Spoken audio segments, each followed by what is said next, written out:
I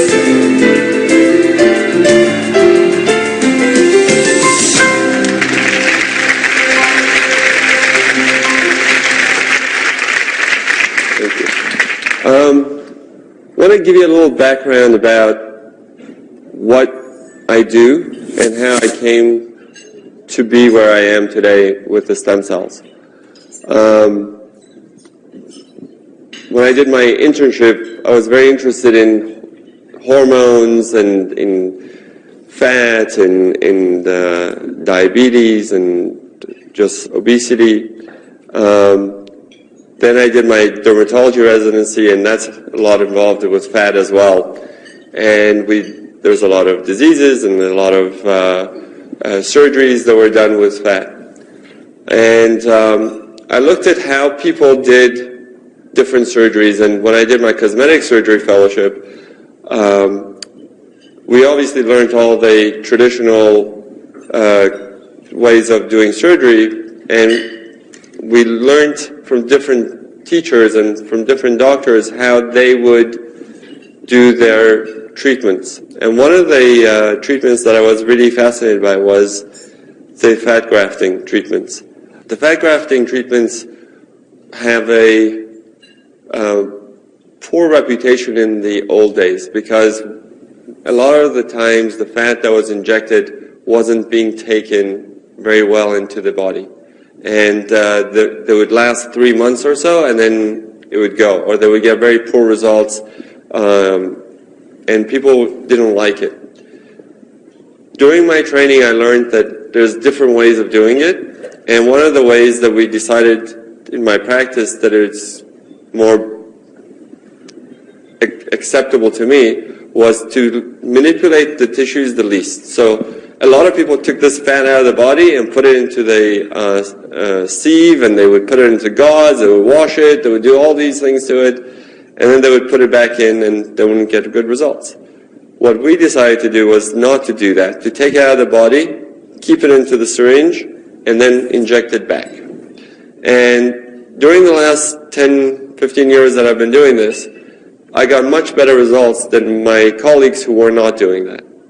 5 years ago, I figured out why. The reason that my fat was doing better and the way we were doing it, we were keeping the stem cells and we were injecting it. So we weren't getting rid of it by washing it away. So the stem cells were kept and were re-injected. So when we figured out that that's why our fat is taking better, I just went one step further. I said, why don't we just take the stem cells and double them, triple them, and inject it back to get the results. At the same time, we were using fibroblasts for doing grafts for wound care and for diabetes ulcers, and we did the same thing. We switched it from fibroblasts to stem cells from the fat. The stem cells from the fat are very unique. They're the most concentrated amount of stem cells of any body part. They are able to do many things that other stem cells are not able to do. They're able to become muscle, bone, cartilage. They're able to become the sheaths around the nerve endings without us having to manipulate them in the laboratory.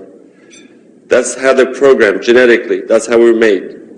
And the stem cells from other body parts, like the blood, the cord blood, they're not able to do the same thing. They generally become blood-derived products. So when we took these and we put it on the wounds, we saw that the wound is healing and the skin is getting better. And when we started doing the stem cell lift and we doubled and tripled our stem cells, we also saw that the skin was getting better. And let me show you some of these pictures so you see why it works, and then I'll talk about how this translated into what Luminesce is and why it works. Trying to get that. Okay, so here is someone who's lost volume in their face. A lot of times, in the old days, we used to think, oh, this is because she's got bags under her eyes. Well, everybody has bags under their eyes because that's the fat that supports your eyeball, okay? When we change our weight, when we lose weight, when we age, we lose this fat on our cheeks, and then that fat under the eyes protrude a lot more. The concepts are changing in cosmetic surgery. It's not just pulling and making things tighter, but filling and making it more volume, giving it the useful look. And when you do that, you transform this person into a much younger, healthier looking person. This is 12 days out. So she's not bruised, she's able to go out, she's able to do things that she would normally do. You were not able to do this with traditional surgery. She would need an eye surgery, she would need a cheek implant, a lot of things that we don't do anymore. So the stem cells are just starting to work. It's going to take about 3 months for those stem cells to incorporate into the tissues and to continue to give her improvement. Here's another patient, and she's got a lot of hollowness here. She's an avid runner. She's a marathon runner. She has lost a lot of the volume in her face because she's just very athletic. So when you put it back in 4 days later, she looks much more useful. And if you look at her nose and you look at her lips, which I didn't actually touch, the proportions have changed, and she looks a lot more balanced. The proportions to her nose and cheeks makes her nose look smaller, but wouldn't you really touch it. Here's someone who had a facelift 10 years ago. They didn't like the way they looked. They were always on TV, but they were being told they look tired or they don't look as healthy or as young. And I put the stem cells here and here. And basically, again, I didn't touch her lips and I didn't touch her nose. And she's much more useful and much better. And this is 2 years out. So she's gotten very good results. She looks very natural. You wouldn't see her in the street and say she has had plastic surgery. And one other thing we did for her that she had kids, and since her kids, she didn't enjoy things the way she did before. So we took those stem cells and we injected it actually into the vaginal canal. So she got a rejuvenation down there as well. Her comment was it should be mandatory for anybody after kids. Okay, this is what I have the passion. This is a patient who has skin cancer, and you just saw the video for him. He couldn't get anybody to fix him using traditional reconstructive surgery because there was no blood vessels here. All the radiation had killed off his blood vessels. Every time they would try to cut this, it would start to die off. They couldn't fill it because it would start to die off. The skin didn't have enough blood flow to it. What we did was bring in the stem cells from the corner, if I can get this, from here, and we put it in and filled it gradually, building in all that blood vessels. It took me 2 years to do this. But when you touch his jaw down, it's hard. When you touch up here, it's soft. I didn't do that. That's the stem cells. They know what to do.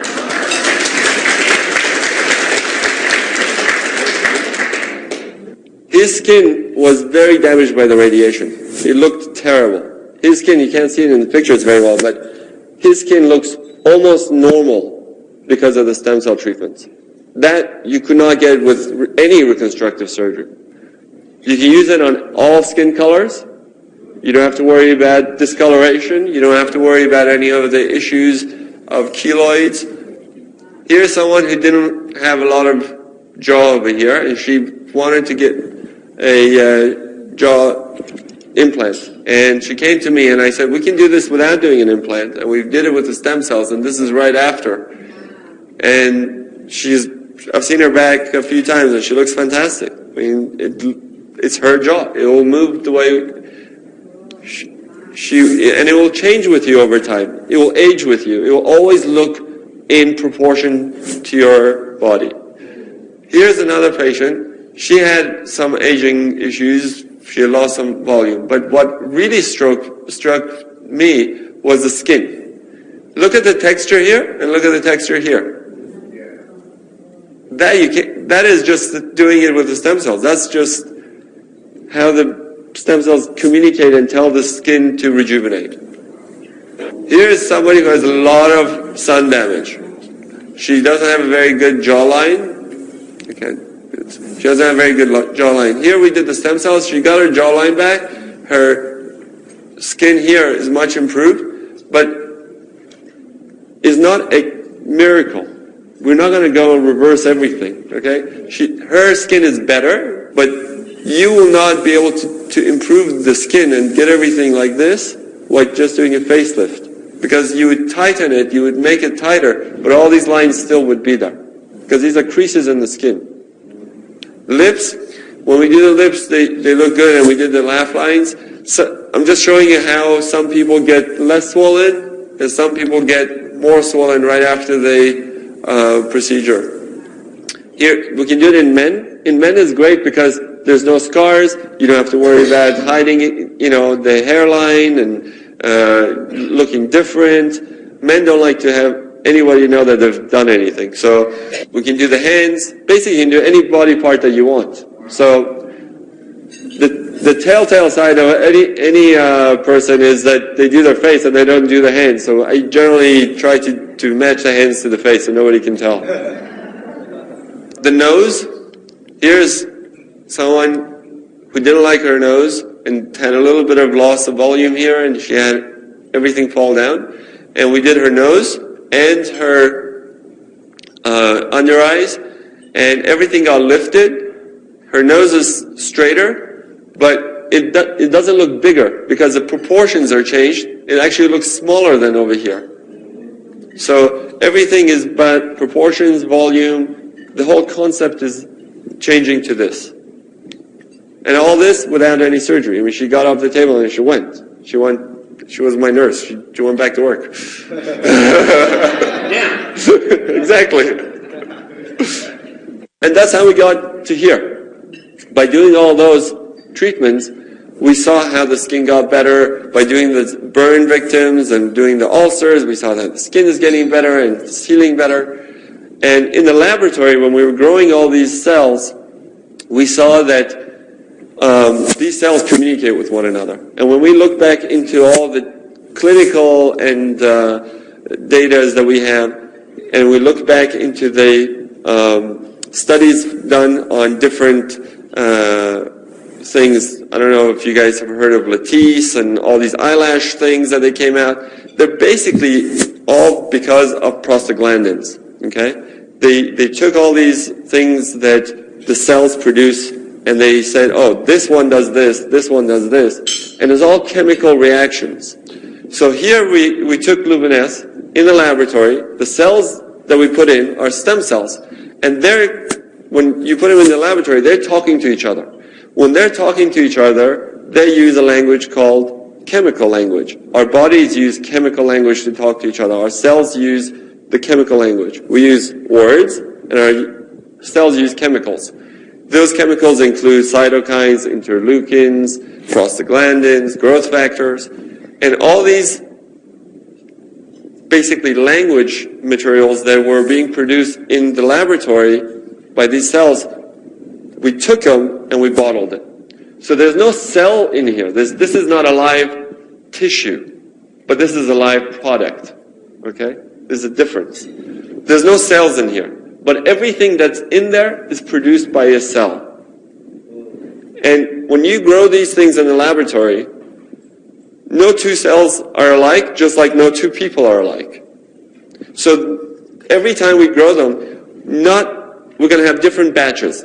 Every time we do a cycle in the laboratory to get these stem cell products, we're going to have a little bit of variation. Not a lot. They're still within the norm. We've tested it to make sure that we have enough of everything. But there is a little variation from batch to batch. And that's why if you look at these things, it may be a little bit redder, maybe a little bit this way, maybe a little bit that way. But it is a live product. And that's why it works. Because when you put it on your skin, those cytokines, those interleukins, those communication methods that the cells are using, now you're introducing to your skin. And it's going to go into your cells, and it's going to tell your cell to rejuvenate. It's going to tell your cells to rebuild, to renew, and that's why you're getting the improvements. A lot of people get improvement in their pores. A lot of people get improvement in their texture. A lot of people get improvement basically in overall feel of their skin. And it takes time for these cells to replicate collagen. It takes 3 to 6 months to see the results. But people feel the change much sooner. And when we look at the data that we have, you've seen most of these things. So people saw, 88% saw that their skin got better, 75% saw that the texture was smoother and nicer, 70% saw that there was firmer, but that takes a little bit longer, and the fine lines got better. Not the deep lines, the creases that I showed you that I couldn't even do with surgery, but the fine lines will get better. We have some testimonials from patients who had used it for different things. This woman got a burn. 8 days later with the Luminesce, she's much, much better, and she's healing. Here's another one that got burned, and again, you see much improvement. I've seen improvement in patients with rosacea, with acne, with all sorts of inflammatory processes, that when you put Luminesce on, it goes in and it reduces the inflammation, because that's what the cytokines are doing. They interact with your cells, reduce the inflammation, and improve your skin. So that's where we are today with Luminesce. The next project which we're working on is using the stem cells to make the rest of the skin product line, so that we can do more things with it, since this is going to do most of the basic things that we want to do, but it doesn't do exfoliation, it doesn't do sunblock, it doesn't do all the other things that are necessary for good skincare, and that's going to be coming in the pipeline. But what's really exciting, and what I'm looking forward to seeing if we can make it work, and to see how well it works, is this hair product. So I'm going to try to get these stem cells, and we're going to test it to see if we can get really good hair growth using the language of the stem cells to signal the cells to help the hair grow instead of stopping it from growing. Because the reason we lose our hair, because our body gets the signal to stop the hair from growing. So if you do the opposite, or block that action, you're able to regrow the hair. And that's what we hope to show that we're able to do.